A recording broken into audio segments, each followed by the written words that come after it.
le dijo a su padre: «Padre, dame la parte de la herencia que me toca». Y él les repartió los bienes. No muchos días después, el hijo menor, juntando todo lo suyo, se fue a un país lejano, y allá derrochó su fortuna, viviendo de una manera desordenada. Después de malgastarlo todo, sobrevino en aquella región una gran hambre, y él empezó a padecer necesidad. Entonces fue a pedirle trabajo a un habitante de aquel país, el cual lo mandó a sus campos a cuidar cerdos. Tenía ganas de hartarse con las bellotas que comían los cerdos, pero no lo dejaban que se las comiera. Se puso entonces a reflexionar y se dijo: «¿Cuántos trabajadores en casa de mi padre tienen pan de sobra, y yo aquí me estoy muriendo de hambre? Me levantaré, volveré a mi padre y le diré: Padre, he pecado contra el cielo y contra ti. Ya no merezco llamarme hijo tuyo. Recíbeme como a uno de tus trabajadores». Enseguida se puso en camino hacia la casa de su padre. Estaba todavía lejos cuando su padre lo vio y se enterneció profundamente. Corrió hacia él y, echándole los brazos al cuello, lo cubrió de besos. El muchacho le dijo: «Padre, he pecado contra el cielo y contra ti. Ya no merezco llamarme hijo tuyo». Pero el padre les dijo a sus criados: «Pronto, traigan la túnica más rica y vístansela. Pónganle un anillo en el dedo y sandalias en los pies. Traigan el becerro gordo y mátenlo. Comamos y hagamos una fiesta. Porque este hijo mío estaba muerto y ha vuelto a la vida. Estaba perdido y lo hemos encontrado». Y empezó el banquete. El hijo mayor estaba en el campo, y al volver, cuando se acercó a la casa, oyó la música y los cantos. Entonces llamó a uno de los criados y le preguntó qué pasaba. Este le contestó: «Tu hermano ha regresado, y tu padre mandó matar el becerro gordo por haberlo recobrado sano y salvo». El hermano mayor se enojó y no quería entrar. Salió entonces el padre y le rogó que entrara, pero él replicó: «Hace tanto tiempo que te sirvo sin desobedecer jamás una orden tuya, y tú no me has dado nunca ni un cabrito para comérmelo con mis amigos. Pero eso sí, viene ese hijo tuyo que despilfarró tus bienes con malas mujeres, y tú mandas matar el becerro gordo». El padre repuso: «Hijo, tú siempre estás conmigo, y todo lo mío es tuyo. Pero era necesario hacer fiesta y regocijarnos, porque este hermano tuyo estaba muerto y ha vuelto a la vida. Estaba perdido y lo hemos encontrado». Palabra del Señor. Siéntense, por favor. ¿Cuántas veces hemos escuchado esta narración, esta parábola, desde el Evangelio de San Lucas? ¿Cuántas veces? En realidad, tradicionalmente la llamamos la parábola del hijo pródigo, pero es más bien la presentación de la perfecta imagen de Dios, el Padre bueno, el Padre de la misericordia, porque no habría hijo pródigo si no hubiera un precedente. ¿Qué es lo que invita al hijo a regresar? La figura de su padre, esa memoria que conserva de un padre bueno, de un padre bondadoso. Por eso es que se decide regresar. Por eso la parábola más bien se llama la parábola del Padre bueno, del Padre de la misericordia, porque precisamente es lo que quiere evidenciar Jesús delante de la crítica que le hacen los buenos, los religiosos, los cumplidores, ¿no? ¿Por qué comes con pecadores? ¿Por qué no comes con nosotros? ¿No? ¿Por qué no solo andas con nosotros? Es tu verdadero ambiente, no esta gente mala, ¿no? Y por eso mismo quiere darles una lección desde esa figura de Dios que ellos predican y que ellos también creen y contemplan. El único que puede presentarnos a Dios como es Jesús. Nadie conoce al Padre sino el Hijo, y aquel a quien el Hijo lo quiera revelar. Podríamos decir que toda la teología sobre Dios se centra en la figura de esta narración. Y ahí, ¿por qué entonces no podría haber una verdadera teología, un verdadero estudio de Dios, una verdadera presentación desde el Dios bíblico, si no es esta, si no es esta? Más allá, perderíamos la dimensión de un Dios que de verdad es Padre, y Padre que ama. La figura del Hijo somos nosotros. Si podemos actualizar esta figura en nuestro tiempo, diríamos que somos nosotros exigiéndole a Dios algo que pretendemos que nos corresponda, la vida. En cierto modo, el hijo menor exige al padre la herencia que le corresponde. O sea, está prácticamente matando a su papá. La herencia, al menos en el ámbito judío, se entregaba después de la muerte del padre. Y entonces, en cierto modo, está diciéndole, quiero que te mueras. No quiero ya tener nada contigo. Y entonces dame lo que me corresponde. Esa figura es muy actual. Quiero quitarte la vida. Quiero que me devuelvas mi vida para mí, para que yo la use como yo quiera, para que yo la use como me dé la gana. Quiero la vida que es mía. Y eso precisamente desde un alejar a Dios de la propia existencia. Entonces también nosotros, en la exigencia de arrebatarle a Dios nuestra vida como una posesión única, pero al mismo tiempo también una posesión que no es de nadie más que mía, eso es precisamente exigirle a Dios que se aleje de nuestra vida. Queremos un Dios que muera, queremos un Dios muerto, un Dios que no se meta en nuestra vida, que no nos esté dando orientaciones, que no nos esté hablando, que no nos esté corrigiendo. No queremos un Dios, queremos hacer de nuestra vida lo que nos dé la gana. Un ámbito contemporáneo donde Dios va siendo marginado cada vez más de la historia, de la cultura y de la vida del hombre. Países que por tradición cultural, y al hablar de tradición cultural hablamos de toda una construcción cultural de siglos y siglos y siglos, y que se ha hecho a base de los valores del cristianismo, han matado a Dios en nuestro tiempo. Vamos a una Europa completamente descristianizada, completamente sin Dios, con pequeños, obviamente, focos de fe, que dan esperanza también, obviamente, con gente valiente que la sigue viviendo día a día ya. Pero en realidad, conforme camina el tiempo, cada vez el hombre exige más la apropiación de su propia vida y hacer con ella lo que le ronca la gana. Y esto es lo que hace el hijo. El padre entrega la vida al hijo, le entrega los bienes, dice, le entrega los bienes, no se opone, no hay ninguna reflexión, no hay ningún diálogo, no hay nada más que simple y sencillamente le entregó los bienes y respetó la libertad de su hijo. Y esto hace que el hijo entonces se envalentone y abandone también el hogar, abandone el clan. ¿Qué le importa haber dejado el clan debilitado? ¿Qué le importa haber dejado precisamente en riesgo la vida de los demás? Porque si precisamente los judíos vivían en clanes, era para conservar los bienes lo más posible, porque no podían darse el lujo de repartirlo todo. Y esto hacía que pudieran sobrevivir en medio de una realidad tan pobre como la que les tocó vivir. Bueno, pues ¿qué le importó? Se fue. El egoísmo lo manifiesta no solo con la apropiación indebida de la vida, sino también afectando la vida de otros. Egoísta al final de cuentas. Hago lo que me dé la gana. Y claro que hizo lo que le dio la gana. El Evangelio habla de una vida desordenada. No tanto solo en lo moral, claro que le incluye. Es una vida caótica, sin sentido, sin oriente.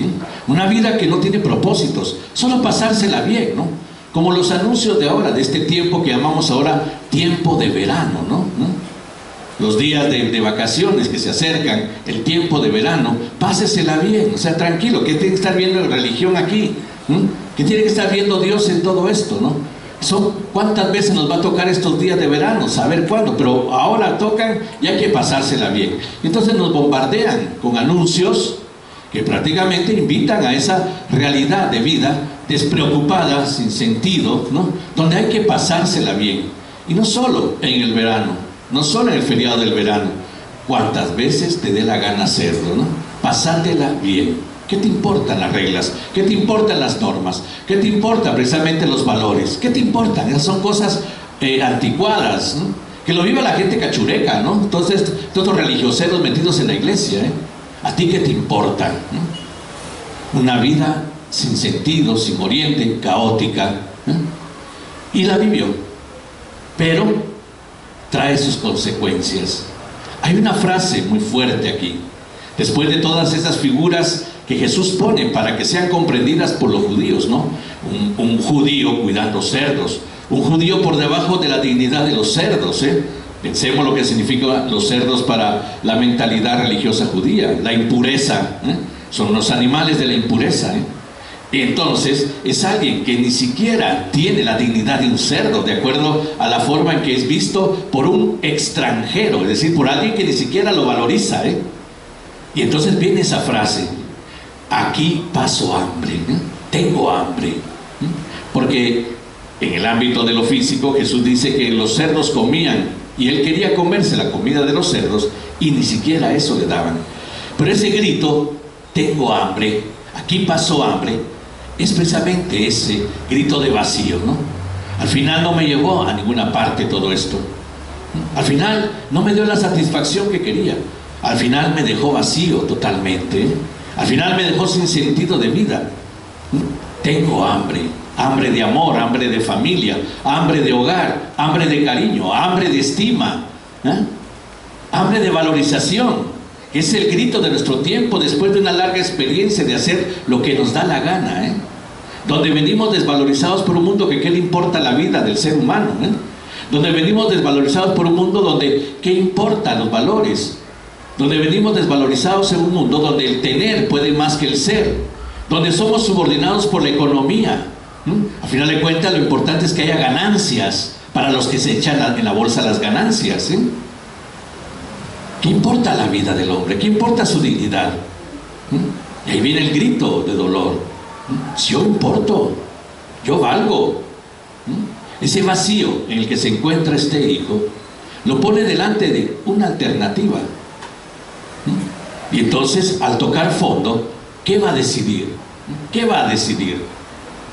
Cuando vivimos la experiencia de este tiempo, se dice que nunca como antes los índices de suicidios en los jóvenes se ha visto. Millones de suicidios en el mundo al año de jóvenes. Pensemos un rango de los 30 años de los 15 años para los 30. ¿Qué pasa en esta historia, en este mundo? No es precisamente ese quitarnos a Dios de encima, porque pesa mucho, porque fastidia, y por lo mismo entonces quiero tomar mi vida y hacer con ella lo que me ronca la gana. ¿A dónde me ha llevado? ¿A dónde nos ha llevado? Y por eso también este patojo vive un momento, o se quita la vida, o aquí viene su salvación. Recuerda la casa, recuerda el hogar, recuerda al padre, ¿eh? Y entonces sabe de su padre, recuerda la bondad de su padre, vuelve otra vez a la figura de ese viejito amoroso, de ese papá que no le alegó, que no lo hizo razonar, que no lo regañó cuando le pidió y le exigió abusivamente la parte de la herencia que le corresponde. Y entonces se determina, sí, si estoy aquí es porque yo tuve la culpa. Me levantaré y volveré a mi padre. Me levantaré y volveré a mi padre. La memoria, eso es lo que lo salva. Mi padre es bueno, mi padre es bueno. Tengo razones para volver. Aún decidido a perder su categoría en casa, aún decidido a entrar en una dimensión inferior. Ya no me llames hijo, llámame trabajador, llámame siervo tuyo. Porque tú tratas muy bien a tus siervos también, los tienes bien cuidaditos. ¿Cuántos trabajadores en casa de mi padre tienen pan de sobra? Y yo aquí me muero de hambre. Mi padre también quiere a todos, quiere a los suyos. Y entonces ya no quiero ser hijo si tú no quieres que sea tu hijo, pero trátame como uno de los tuyos. Dame tu cariño otra vez, necesito de tu amor, ¿no? Y vuelve a casa. Y no queda defraudado, La figura que presenta a Jesús es una figura hermosa, Sí, nos alejamos de Dios, pero Dios no se aleja de nosotros. Nos olvidamos de Dios, pero Dios no se olvida de nosotros. Rechazamos a Dios, pero Dios no nos rechaza, Le damos la espalda a Dios, pero Dios no nos da la espalda a nosotros. El padre podrá ver que el hijo se aleja porque respeta su libertad, pero permanecerá siempre pendiente desde su amor en la figura, en la persona del Hijo. La prueba es que lo vio venir de lejos. Hay un padre preocupado, hay un padre que está viendo si regresa, hay un padre que cree en el regreso del Hijo, y el Hijo, desde la necesidad del cariño, del amor del Padre, regresa a casa y dice que sale a su encuentro, y lejos de decirle, ya viste lo que te pasó, lejos de darle lecciones, de regañarlo, de castigarlo, había derecho para hacerlo, lejos de eso, se ha dado cuenta que ya es suficiente lo que ha vivido, se ha dado cuenta que ya la lección ha sido aprendida. Si no, no hubiera regresado. Y miren cómo regresa. De hijo salió aquí bien vestidito, de hijo salió aquí bien cuidadito, de hijo salió aquí lleno, y ahora regresa vacío, destruido, medio desnudo, con hambre, cambiadísimo físicamente, y eso es suficiente. Ya has vivido tu lección. No hay ningún reproche, no hay ningún señalamiento. Lo que hay es efusividad. Se enterneció profundamente, un término más materno que paterno que pone aquí Jesús, ¿no? Se enterneció profundamente y lo cubrió de besos y abrazos. Un amor extraordinario que nunca, nunca, nunca es menor para nadie.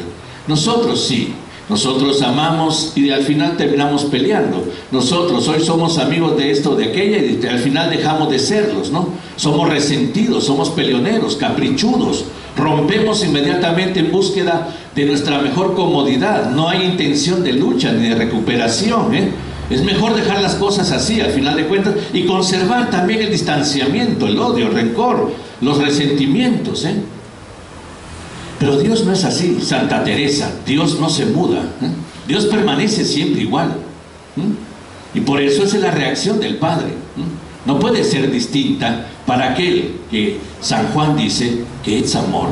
Dios es amor, y entonces ahora lo invita a una fiesta distinta, no a tus parrandas esas que no te dejaron nada, no esas parrandas o esas alegrías conformistas de nuestro tiempo, que al final pues te hacen entender una realidad más dura cada vez, No, la alegría verdadera, la fiesta verdadera, porque es fiesta, nuestra fe es fiesta, nuestra fe es alegría.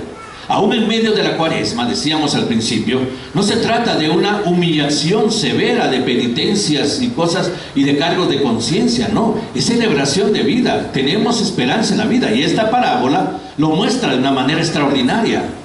Esta parábola, en la madurez de la Cuaresma, estamos al cuarto domingo, nos habla de esperanza, nos habla de una intención que permanece, que es la intención de Dios que ama. Nos habla de que podemos regresar, aún habiendo tocado fondo, De esto nos habla, y por eso es celebración de vida. Hagamos fiesta. Este ha regresado y nos alegra muchísimo, Pues bien, todo esto lo tenemos claro, ojalá, porque es la intención de la Cuaresma, que nosotros volvamos a casa, volvamos a la fiesta de la vida, volvamos aún delante de nuestras rupturas, delante de nuestras lesiones, delante de las consecuencias de nuestros errores, a la reconstrucción de la vida, al reencuentro con la vida, de aquel que nos sigue amando, porque es quien nos ha dado la vida. Y entonces celebrar la vida. La intención de la Cuaresma es ver con esperanza que sí, podemos celebrar la vida, porque podemos reconstruirla. Viene la segunda parte, muy triste. Un teólogo de nuestro tiempo, Antonio Pagola, llama a esta parte la tragedia de Dios. La tragedia de Dios. ¿Qué quiere decir esto? Hay un hijo mayor, hay un hijo mayor cumplidor, un hijo mayor que va a misa todos los días, un hijo mayor que está en el grupo de oración, un hijo mayor que va a retiros cada vez que hay retiros, hay un hijo mayor que cumple las órdenes de su padre, hay un hijo mayor bien religioso, bien cumplidor de normas y todo. Pero ¿qué le pasa a este hijo mayor? Que todo esto no lo ha llenado de nada. Más bien, es un hijo mayor con el corazón lejos de su padre.